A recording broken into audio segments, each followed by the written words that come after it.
지금 바로 구독과 좋아요 눌러주세요. 그리고 이 영상을 어디에서 듣고 있는지 알려주세요. 여러분의 이야기가 궁금합니다. 안녕하세요, 청취자 여러분. 오늘 저는 제 인생을 완전히 바꿔놓은 특별한 목걸이 이야기를 들려드리려 합니다. 롯데백화점 강남점 명품관에서 3년째 근무하고 있는 저는 매일 수많은 고객들을 만납니다. 명품관의 화려한 조명 아래서 일하다 보면 때로는 제 목에 걸린 오래된 목걸이가 마치 어울리지 않는 것처럼 느껴질 때도 있습니다. 하지만 이 앤티크한 디자인의 목걸이는 어머니의 유일한 유품이자 제가 이 세상에서 가장 소중히 여기는 물건입니다. 어머니는 제가 6살 때 갑작스러운 병으로 돌아가셨습니다. 그때 남겨진 것이라곤 이 목걸이와 희미한 기억뿐이었죠. 어린 시절 어머니는 종종 이 목걸이의 이야기를 들려주셨습니다. 제 돌잔치 날 아버지가 특별히 주문 제작해 선물해 주신 것이라고요. 순금으로 만들어진 이 목걸이에는 장미 한 송이가 섬세하게 새겨져 있는데 장미 줄기는 마치 악보의 음표처럼 우아하게 휘어져 있습니다. 매일 아침 출근 준비를 하며 거울 앞에서 이 목걸이를 매만질 때면 저는 자연스럽게 어머니와 아버지의 얼굴을 떠올려 봅니다. 안개 낀 듯 희미한 기억 속에서 어머니의 따뜻한 미소만이 선명할 뿐 아버지의 모습은 늘 그림자처럼 흐릿하기만 했습니다. 어머니는 아버지에 대해 많은 말씀을 하지 않으셨지만 가끔 제 왼손목의 초승달 모양 반점을 보시며 미소 지으셨던 것이 기억납니다. 그때마다 어머니는 이 반점이 아버지를 닮았다고 하셨죠. 비가 부슬부슬 내리던 10월의 어느 날 저는 평소처럼 매장에서 근무하고 있었습니다. 가을비 특유의 서늘한 공기가 백화점 유리창을 타고 흐르고 은은한 클래식 음악이 매장을 채우던 그날은 겉보기에는 평범한 하루였습니다. 하지만 운명이란 건 참 신기한 것이었습니다. 그 누구도 예상치 못했던 순간에 25년이라는 긴 시간의 끈이 마침내 풀리려 하고 있었으니까요. 그때는 전혀 알지 못했습니다. 이 조용한 가을날이 제 인생에서 가장 특별한 날이 될 줄은요. 매장에 들어오신 한 중년 신사를 통해 제 인생의 가장 큰 수수께끼가 풀리게 될 거라는 것을요. 서울 강남 고급 주택가의 대저택에서 매년 10월 15일은 시간이 멈춘 듯 조용히 흘러갑니다. 오늘도 저는 새벽 5시에 홀로 잠에서 깨어났습니다. 손이 먼저 움직여 침대 옆 달력을 짚었습니다.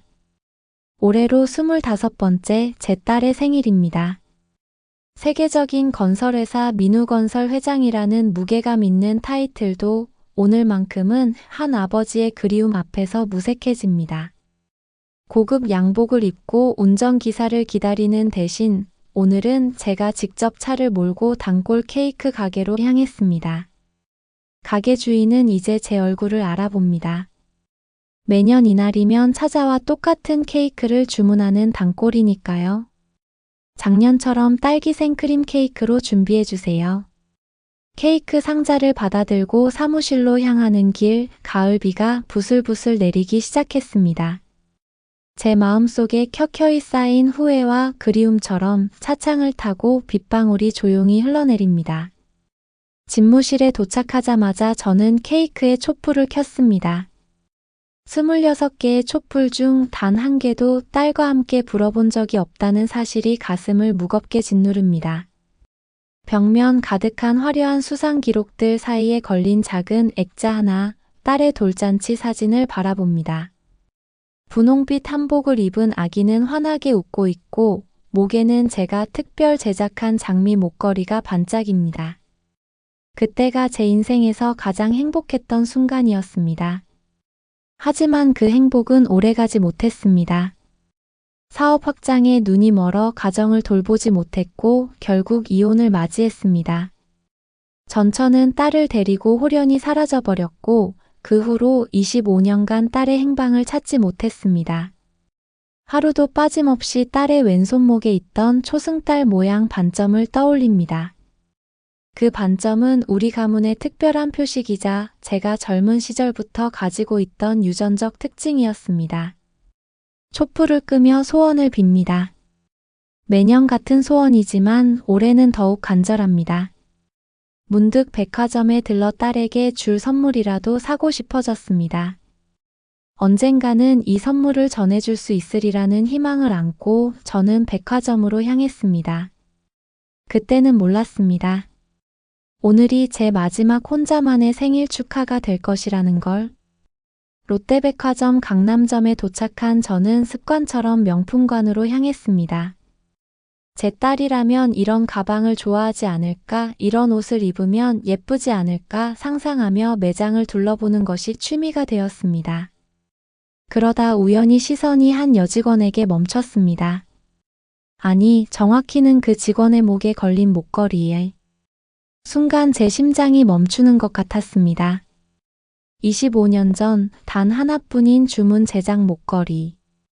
장미 줄기가 악보처럼 휘어진 그 특별한 디자인은 절대 잊을 수 없는 것이었습니다. 손이 떨리기 시작했습니다. 혹시나 하는 마음에 그 직원의 얼굴을 자세히 살폈습니다. 까만 머리카락, 또렷한 이목구비, 그리고 무엇보다 온화한 미소. 마치 젊은 시절 제 전처를 보는 것 같았습니다. 여직원이 물건을 정리하기 위해 몸을 숙이는 순간 제 눈은 그녀의 왼손목으로 향했습니다. 긴 소매 아래로 살짝 보이는 그것. 심장이 터질 것만 같았습니다. 초승달 모양의 반점이 그곳에 있었으니까요.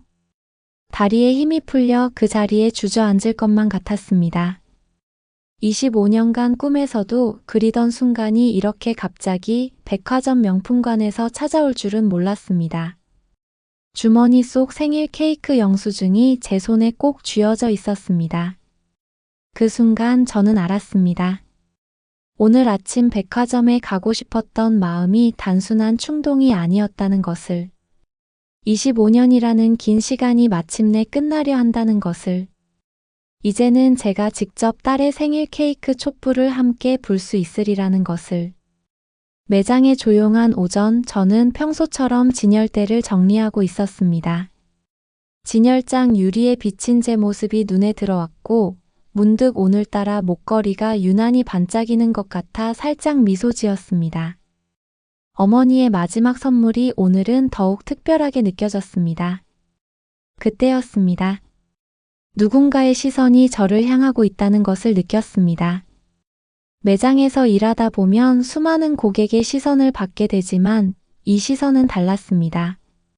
마치 오랫동안 찾아 헤매던 무언가를 발견한 사람의 눈빛 같았습니다.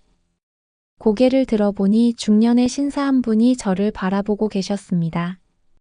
처음에는 단순히 물건을 구매하려는 고객이라 생각했습니다. 하지만 그분의 시선은 제 얼굴이 아닌 제 목걸이에 고정되어 있었습니다. 갑자기 가슴이 덜컥 내려앉는 느낌이 들었습니다. 어머니가 돌아가시기 전 마지막으로 해주신 말씀이 떠올랐기 때문입니다. 이 목걸이는 내 아버지가 특별히 주문 제작한 거란다. 세상에 단 하나뿐인 목걸이지. 진열대 정리를 위해 몸을 숙이는 순간 제 소매가 살짝 올라갔고 왼손목에 초승달 반점이 드러났습니다. 그 순간 신사분의 숨죽인 탄성이 들려왔습니다. 저도 모르게 손목을 감싸쥐었습니다. 이 반점은 어머니가 늘 아버지를 닮았다고 하시던 이상한 예감이 온몸을 휘감았습니다. 마치 오래전부터 기다려온 순간이 드디어 찾아온 것 같은 떨림이. 그리고 그 예감은 틀리지 않았습니다. 신사분의 왼손목에도 똑같은 초승달 모양의 반점이 자리 잡고 있었으니까요. 매장을 한 바퀴 돌며 저는 천천히 숨을 고르려 했습니다. 하지만 25년 전의 기억들이 파도처럼 밀려와 가슴을 적셨습니다. 가장 먼저 떠오른 건 장미 목걸이를 주문하던 날이었습니다. 당시 최고의 주얼리 디자이너를 찾아가 한 달 넘게 디자인을 수정했었죠. 장미는 좀 더 우아하게, 줄기는 마치 악보의 음표처럼 휘어지게 해주세요. 제 딸의 첫 생일 선물인데 세상에 단 하나뿐인 특별한 것이어야 합니다. 10번도 넘게 수정했던 디자이너를 보며 디자이너는 웃으며 말했습니다. 회장님, 딸바보가 되시는 건가요? 돌잔치 날의 기억도 선명했습니다. 분홍빛 한복을 입은 딸의 목에 아내가 목걸이를 걸어주던 순간 아내의 손이 살짝 떨리고 있었습니다. 여보, 우리 딸 정말 공주 같죠? 그때 아내의 눈가에 맺혔던 눈물을 저는 절대 잊을 수 없습니다. 그땐 몰랐습니다. 그 순간이 우리 가족의 마지막 행복한 순간이 될 줄은. 주머니 속 케이크 영수증을 꺼내보았습니다. 구겨진 종이에는 딸기 생크림 케이크 1개라는 글자가 선명했습니다. 25년 동안 매년 같은 문구를 보며 혼자 촛불을 켜고 끄던 순간들이 주마등처럼 스쳐 지나갔습니다. 첫 해에는 눈물로 촛불을 끄지도 못했고 5번째 해에는 형사를 고용해 전국을 수소문했습니다. 10번째 해에는 딸의 또래들이 대학에 입학한다는 소식에 가슴이 무너져 내렸고 20번째 해에는 딸의 나이 또래 직원들을 볼 때마다 가슴이 덜컥 내려앉곤 했습니다. 그토록 찾아 헤매던 딸이 이렇게 가까이 있었다니. 게다가 하필 오늘 26번째 생일에 만난다는 게 단순한 우연일까요? 이제는 더 자세히 볼 수 있었습니다. 진열대를 정리하는 딸의 모습에서 어린 시절의 흔적을 찾았습니다. 까만 눈동자는 제 것을 닮았고 긴 속눈썹과 웃을 때마다 살짝 올라가는 눈꼬리는 아내를 빼닮았습니다. 걸음걸이마저 아내의 우아한 모습 그대로였습니다. 하지만 발걸음이 쉽게 떨어지지 않았습니다. 25년이라는 시간 동안 아버지의 자리는 비어 있었습니다. 아빠가 여기 있단다라는 말 한마디 해주지 못했던 시간들이 절 짓눌렀습니다. 운동회 날 함께 달리지 못했고 졸업식 날 꽃다발을 건네지 못했으며 수학여행을 떠나는 딸의 등을 배웅하지도 못했습니다. 과연 이제 와서 그 자리를 채울 자격이 있을까요? 주머니 속의 케이크 영수증이 다시 한번 손에 잡혔습니다. 매년 혼자 불어왔던 촛불, 이제는 딸과 함께 끌 수 있을까요? 떨리는 마음을 진정시키며 천천히 발걸음을 옮겼습니다. 오늘은 더 이상 망설일 수 없었습니다. 제 딸의 26번째 생일에 마침내 아버지로서 첫 생일 축하를 해줄 수 있기를 간절히 바라며 매장의 조용한 공기가 갑자기 무거워졌습니다. 중년 신사의 시선이 제 왼손목의 반점에서 떨어질 줄 몰랐습니다. 어머니의 마지막 말씀이 귓가에 맴돌았습니다. 서연아, 내 아버지도 똑같은 반점이 있단다. 우리 가문의 특별한 표식이라고 늘 자랑스러워하셨지. 그리고 이 목걸이 꼭 간직해야 해. 내 아버지가 주문 제작한 세상에 단 하나뿐인 물건이니까. 그때까지만 해도 단순한 우연이라고 생각했습니다. 하지만 신사분의 왼손목이 드러난 순간 제 심장이 멈추는 것 같았습니다. 똑같은 자리에 똑같은 모양의 초승달 반점이 자리 잡고 있었으니까요. 문득 어릴 적 기억이 스쳐 지나갔습니다. 어머니가 혼자 우시던 밤 제 목걸이를 만지작거리며 하시던 말씀들. 내 아버지가 얼마나 좋은 분이었는지 알려주고 싶은데 지금은 이야기해 줄 수 없어서. 그때는 이해할 수 없었던 어머니의 눈물이 이제야 조금씩 이해되기 시작했습니다. 매장의 거울에 비친 제 모습이 눈에 들어왔습니다. 까만 눈동자, 긴 속눈썹, 살짝 올라간 눈꼬리. 어머니는 늘 제가 아버지를 닮았다고 하셨죠. 거울 속에 비친 중년 신사의 모습과 제 모습이 겹쳐지는 순간 숨이 멈추는 것 같았습니다. 오늘이 제 생일이라는 것도 떠올랐습니다. 그리고 신사분 주머니에서 살짝 보이던 케이크 가게 영수증까지. 모든 퍼즐 조각이 맞춰지는 순간 제 눈가에 뜨거운 것이 맺혔습니다. 25년이라는 시간이 한순간에 무너져 내리는 것 같았습니다. 매장 안의 공기가 얼어붙은 것 같았습니다. 백화점의 은은한 클래식 음악도 지나가는 고객들의 발걸음 소리도 들리지 않았습니다. 오직 제 심장 소리만이 귓가에 울렸습니다. 진열대 사이로 천천히 다가오시는 중년 신사의 모습이 보였습니다. 그분의 손이 떨리고 있었습니다. 주머니에서 케이크 영수증을 꺼내 들었다가 다시 넣기를 반복하는 모습에서 저와 같은 긴장감이 느껴졌습니다. 저도 모르게 목걸이를 만지작거렸습니다. 25년 전 돌잔치 날 처음 걸었던 이 목걸이. 장미 줄기가 악보처럼 휘어진 이 특별한 디자인은 세상에 단 하나뿐이라고 했습니다. 그리고 지금 그 목걸이를 디자인했던 분이 제 앞에 서 계신 것입니다. 시간은 이상하게도 느리게 흘렀습니다. 매장의 거울 속에 비친 우리의 모습이 겹쳐졌다가 흩어졌다가를 반복했습니다. 까만 눈동자, 살짝 올라간 눈꼬리, 그리고 왼손목에 초승달 반점까지.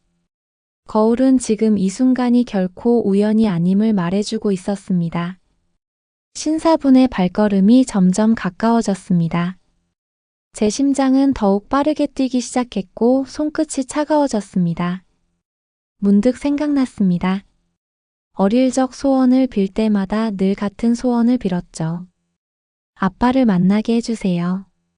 그리고 오늘 제 26번째 생일에 그 소원이 이루어지려 하고 있었습니다. 이제 우리 사이의 거리는 불과 몇 걸음. 시간은 완전히 멈춘 것만 같았습니다. 25년이라는 긴 시간이 모두 이 순간을 위한 것이었다는 듯이. 혹시 이 목걸이에 대해 여쭤봐도 될까요? 떨리는 목소리로 신사분이 말을 건네셨습니다. 그 한마디에 매장의 모든 소리가 잦아들었습니다. 귓가에서는 심장 소리만이 크게 울렸고 손끝은 차가워졌습니다. 무의식적으로 목걸이를 어루만지며 대답했습니다. 어머니의 유품입니다. 제 돌잔치 때 아버지가 특별히 주문 제작하신 거라고 들었어요. 장미 줄기가 악보처럼 휘어진 이 디자인은 세상에 단 하나뿐이라고. 말을 잇는 순간 신사분의 눈가가 붉어졌습니다. 떨리는 손으로 주머니에서 지갑을 꺼내시더니 오래되어 구겨진 사진 한 장을 조심스럽게 펼치셨습니다. 사진 속에는 분홍빛 한복을 입은 아기가 환하게 웃고 있었고 그 목에는 지금 제가 걸고 있는 것과 똑같은 목걸이가 반짝이고 있었습니다. 이 사진. 1999년 10월 15일 서연이의 돌잔치 날 찍은 거예요. 그날은 정말 행복한 날이었죠. 서연이가 첫 걸음마를 뗐고 케이크 촛불을 처음으로 함께 끄던 날. 신사분의 목소리가 흔들렸습니다. 그제야 깨달았습니다. 오늘이 10월 15일 그날과 같은 날이라는 것을. 그리고 그 사진 속 아기가 바로 저라는 것을. 25년이라는 시간이 한순간에 무너져 내렸습니다. 아버지는 매년 이날이면 혼자서 딸기 생크림 케이크를 샀어요. 서연이가 좋아했을 것 같아서. 25개의 촛불을 혼자 붙이고 혼자 불고 언젠가는 서연이와 함께 할 수 있길 바라면서 신사분 주머니에서 비중 나와 있던 케이크 가게 영수증이 눈에 들어왔습니다. 뜨거운 눈물이 볼을 타고 흘러내렸습니다. 마치 오래 닫혀있던 수도꼭지를 열어놓은 것처럼 눈물이 멈추지 않았습니다. 그때 어머니가 돌아가시기 전 마지막으로 하신 말씀이 귓가에 울렸습니다. 병실에서 제 손을 꼭 잡으시며 하신 말씀. 서연아, 내 아버지는 지금도 널 찾고 있을 거야. 그래서 이 목걸이만큼은 꼭 간직하고 있어야 해. 언젠가는 이 목걸이가 너희 둘을 이어줄 거야. 25년이라는 긴 시간 동안 우리는 서로를 향해 한 걸음씩 걸어오고 있었던 것입니다.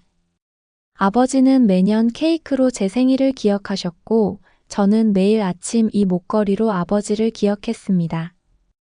그리고 마침내 오늘 제 26번째 생일에 이렇게 마주하게 된 것입니다.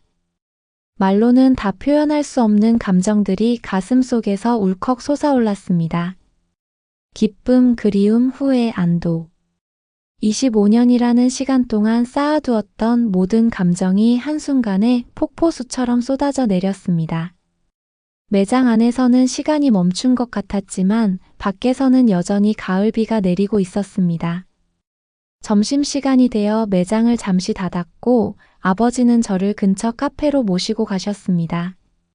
창가 자리에 앉아 빗방울이 유리창을 타고 흐르는 모습을 바라보며 우리는 25년이라는 시간을 천천히 되짚어 갔습니다. 테이블 위에는 아버지가 준비하신 케이크가 놓여 있었습니다. 매년 혼자서 켜던 촛불을 이제는 함께 켤 수 있다는 사실이 믿기지 않았습니다. 아버지는 떨리는 손으로 26개의 촛불을 하나하나 꽂으셨습니다. 각각의 촛불이 제가 살아온 한 해 한 해를 의미하는 것 같았습니다. 서연아, 아빠가 미안해. 이제야 찾아서. 이제야 내 생일을 함께 할 수 있어서. 촛불을 켜시던 아버지의 손이 크게 떨렸습니다. 저도 모르게 그 손을 잡았습니다. 처음 잡아보는 아버지의 손은 거칠고 큰데 이상하게도 낯설지 않았습니다. 지금이라도 찾아주셔서 감사해요, 아버지. 어머니가 늘 말씀하셨어요.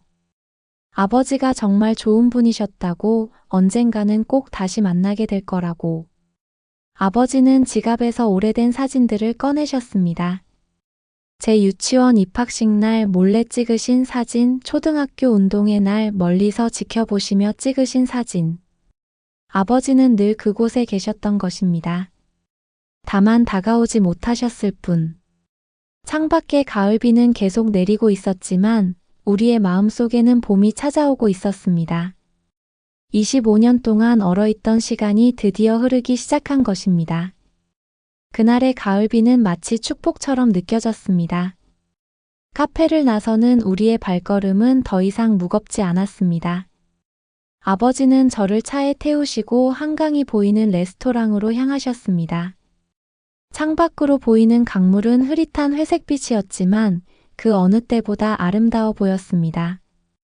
서연아, 이제부터라도 내 인생의 모든 순간을 함께하고 싶구나. 내 결혼식 날에는 떳떳하게 아버지로서 걸어주고 싶고 언젠가 네가 아이를 낳으면 좋은 할아버지가 되어주고 싶어. 레스토랑 테이블 위에는 아버지가 준비하신 선물이 놓여 있었습니다. 작은 보석함 안에는 25년 전 제 목걸이와 똑같은 디자인의 귀걸이가 담겨 있었습니다. 장미 줄기가 악보처럼 휘어진 그 섬세한 세상에 단 하나뿐인 디자인. 그때 목걸이를 주문할 때 세트로 만들어뒀단다. 언젠가 네가 20살이 되면 선물해 주려고. 조금 늦어졌지만 이제야 전해줄 수 있네. 귀걸이를 귀에 걸어보는 순간 거울 속에 비친 제 모습이 마치 어머니와 닮아 있는 것처럼 보였습니다. 어머니도 지금 저희를 보며 미소 짓고 계실 것 같았습니다. 창밖의 비는 어느새 그쳤고 석양이 한강을 물들이고 있었습니다. 25년이라는 긴 시간이 만든 상처들은 쉽게 아물지 않겠지만 이제는 함께 그 상처를 보듬어 갈 수 있을 것 같았습니다. 내년에는 꼭 제 생일 전날부터 케이크를 함께 고르러 가요, 아버지. 눈시울을 붉히시며 아버지는 고개를 끄덕이셨습니다. 이제 우리에게는 채워나가야 할 새로운 시간이 펼쳐져 있었습니다. 그리고 그 시작이 하필 제 26번째 생일이라는 것이 마치 운명처럼 느껴졌습니다. 청취자 여러분, 이것이 제 특별한 생일 이야기입니다. 어쩌면 세상에는 아직도 누군가를 그리워하며 케이크 촛불을 혼자 켜는 분이 계실지도 모릅니다. 그분들에게 제 이야기가 작은 희망이 되길 바라며 이만 마치도록 하겠습니다. 안녕하세요, 청취자 여러분. 오늘 저는 매일 아침 78분 열차에 담긴 특별한 이야기를 들려드리려 합니다. 수원역에서 서울역으로 향하는 첫 차를 타고 출근한 지 어느덧 15년이 되어 갑니다. 매일 같은 시간, 같은 자리, 3호차 맨 끝 좌석. 저는 그곳에서 창밖을 바라보며 하루를 시작합니다. 직장 동료들은 제가 왜 이토록 이른 시간에 열차를 고집하는지 이해하지 못합니다. 하지만 그들은 모릅니다. 제가 이 시간을 택한 이유를. 20년 전 그날, 제가 마지막으로 딸의 손을 놓아버린 그 시간이 바로 78분이었다는 것을. 그때 저는 젊고 어리석었습니다. 갑작스러운 사업 실패로 모든 것을 잃었고, 아내와도 이혼했습니다. 하지만 가장 가슴 아픈 것은 경제적 어려움으로 4살배기 딸을 입양 보낼 수밖에 없었다는 것입니다. 마지막으로 딸의 손목에 채워준 은팔찌에는 미래라는 이름과 함께 꽃잎 모양의 작은 흉터가 새겨져 있었습니다. 딸의 오른쪽 손목에 있는 선천성 흉터를 본떠 만든 것이었죠. 그날 이후로 저는 매일 이 시간 열차를 탑니다.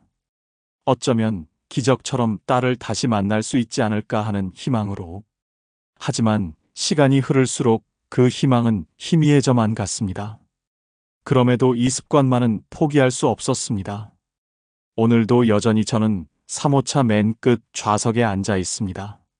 하지만 오늘따라 창밖의 새벽 공기가 유난히 차갑게 느껴지는 것은 아마도 제 마음 한켠에 자리 잡은 그리움 때문일 것입니다.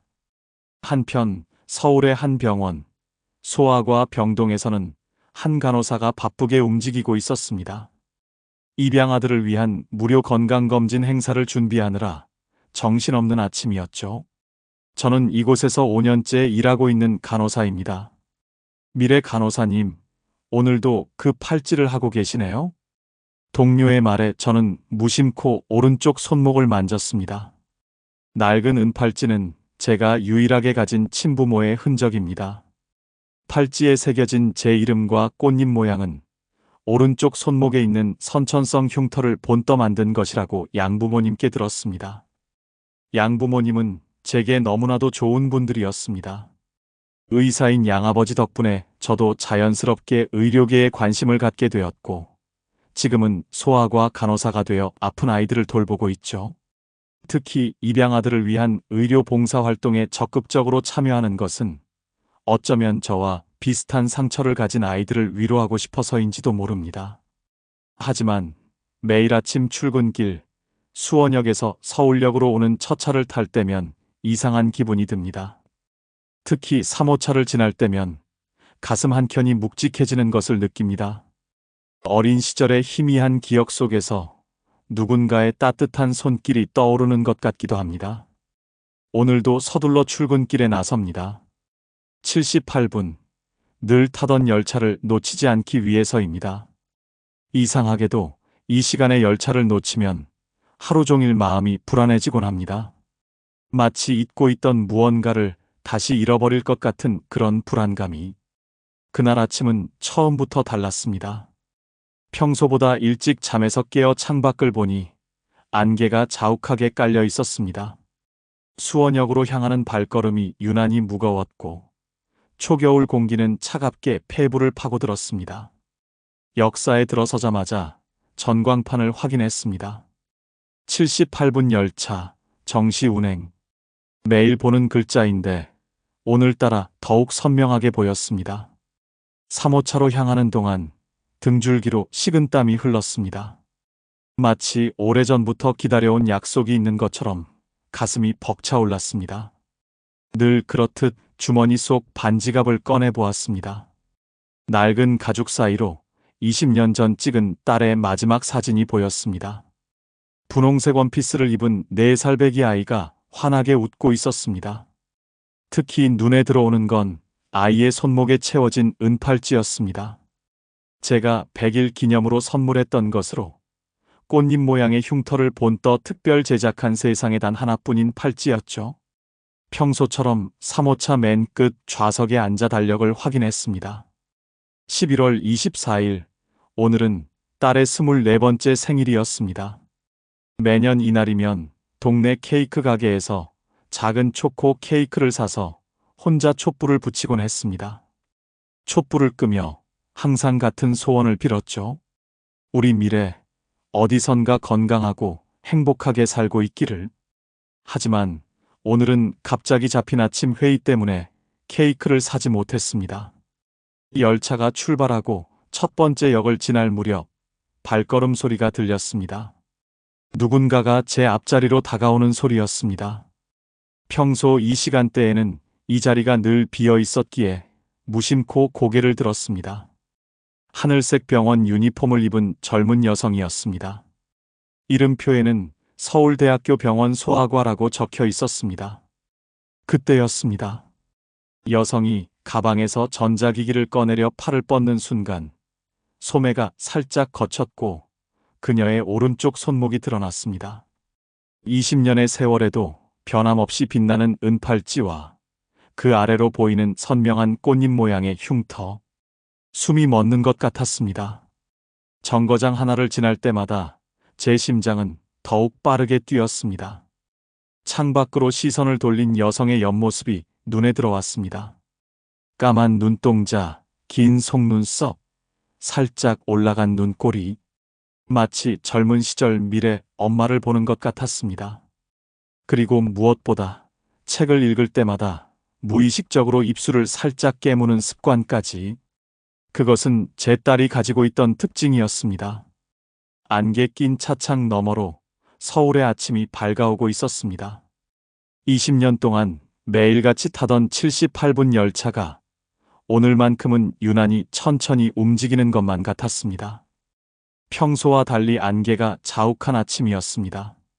수원역 승강장에 도착했을 때 전광판의 시각이 눈에 들어왔습니다.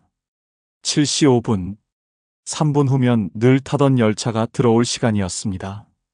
이상하게도 오늘따라 가슴이 두근거렸습니다. 병원 유니폼 위로 가을 코트를 걸치고 서 있는데 문득 오른쪽 손목이 가려워졌습니다. 무심코 긁으려다 은팔찌가 걸렸고 그 아래 꽃잎 모양 흉터가 눈에 들어왔습니다. 양어머니는 이 흉터가 마치 벚꽃잎 같다고 하시며 운명처럼 찾아온 저를 봄의 선물이라고 부르셨죠. 열차에 오르자 평소와 다른 분위기가 느껴졌습니다. 3호차로 향하는 발걸음이 묘하게 떨렸습니다. 늘 비어있던 맨 뒷자리 앞에 앉으며 뒷좌석에 누군가가 있다는 것을 느꼈습니다. 가방에서 태블릿을 꺼내려다 무심코 뒤를 돌아보았을 때 한 중년 남성과 눈이 마주쳤습니다. 그의 눈빛에는 말로 설명할 수 없는 깊이가 있었습니다. 마치 오래전부터 알고 있던 사람을 바라보는 것 같은 친근함과 그리움이 섞여 있었죠. 창밖으로 고개를 돌렸지만 그의 시선이 계속 느껴졌습니다. 책을 읽으며 시간을 보내려 했지만 집중이 되지 않았습니다.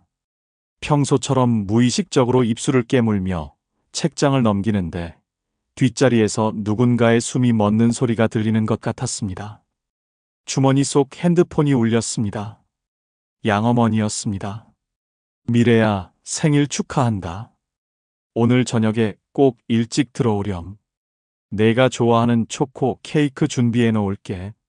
그 순간 뒷좌석에서 무언가를 떨어뜨리는 소리가 들렸습니다. 돌아보니 중년 남성이 반지갑을 주우려 허리를 굽히고 있었고 그 속에서 한 장의 오래된 사진이 바닥으로 떨어졌습니다. 사진을 주워드리려 손을 뻗는 순간 제 손목의 은팔찌가 햇빛에 반짝였고 남성의 얼굴이 창백하게 변하는 것이 보였습니다. 바닥에 떨어진 사진을 집어들었을 때 제 심장이 멈추는 것 같았습니다. 분홍색 원피스를 입은 4살 배기 아이, 그리고 그 아이의 손목에 채워진 은팔찌. 시간이 20년 전으로 돌아간 것 같았습니다. 이거 제 사진인가요? 떨리는 목소리로 물었습니다. 중년 남성의 손이 크게 떨리고 있었습니다. 그의 눈에서는 눈물이 흘러내리기 시작했습니다. 미래야, 내가 맞구나. 그 순간 기차가 긴 터널에 들어섰습니다. 어둠 속에서 차창에 비친 우리의 모습이 겹쳐 보였습니다. 까만 눈동자, 살짝 올라간 눈꼬리, 그리고 책을 읽을 때마다 무의식적으로 입술을 깨무는 습관까지 거울을 보는 것처럼 닮아 있었습니다. 아버지, 맞으신가요? 목소리가 떨렸습니다. 어린 시절의 희미한 기억 속에서 누군가 제 손목에 팔찌를 채워주던 따뜻한 순간이 떠올랐습니다. 그날도 이런 안개 낀 아침이었습니다. 그때 기차역에서 마지막으로 널 안아주고 보냈어. 78분 열차가 떠나던 그 순간을 아빠는 평생 잊을 수가 없었단다. 아버지의 떨리는 목소리가 이어졌습니다. 20년 동안 매일같이 이 시간, 이 열차를 탔다는 이야기. 혹시라도 저를 다시 만날 수 있지 않을까 하는 희망으로 터널을 빠져나오자 환한 햇살이 차창을 통해 쏟아져 들어왔습니다.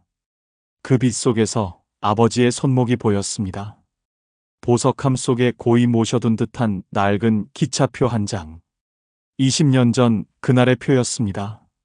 철로 소리가 리듬처럼 울리는 가운데 우리는 말없이 서로를 바라보았습니다. 20년이라는 시간이 만들어낸 깊은 골짜기가 78분이라는 시간 속에서 조금씩 메워지고 있었습니다. 서울역에 도착할 때까지 남은 시간은 15분.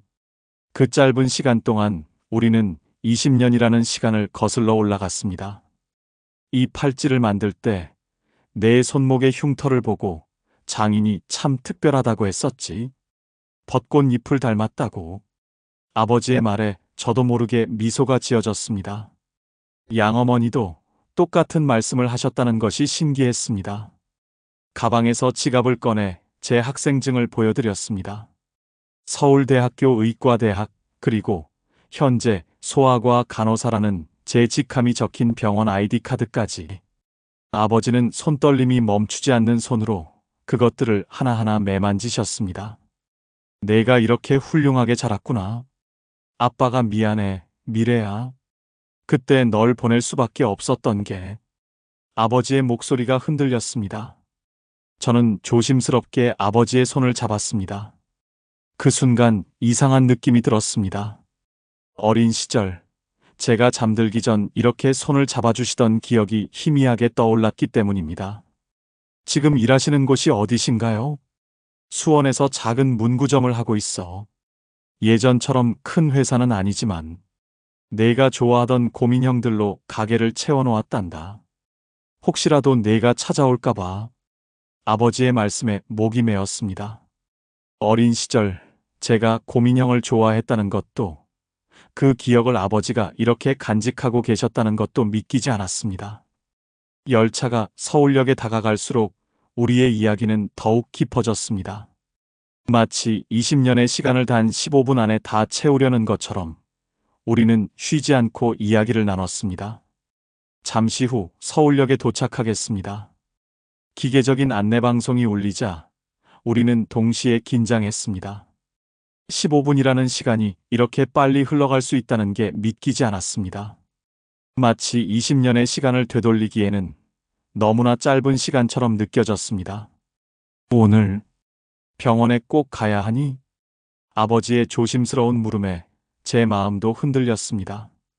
오늘은 소아과 무료 검진 행사가 있는 날이었고 제가 담당 간호사였습니다.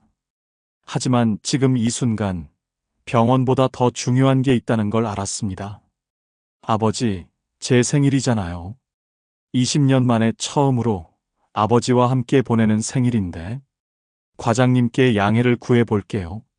떨리는 손으로 휴대폰을 꺼내 과장님께 전화를 걸었습니다.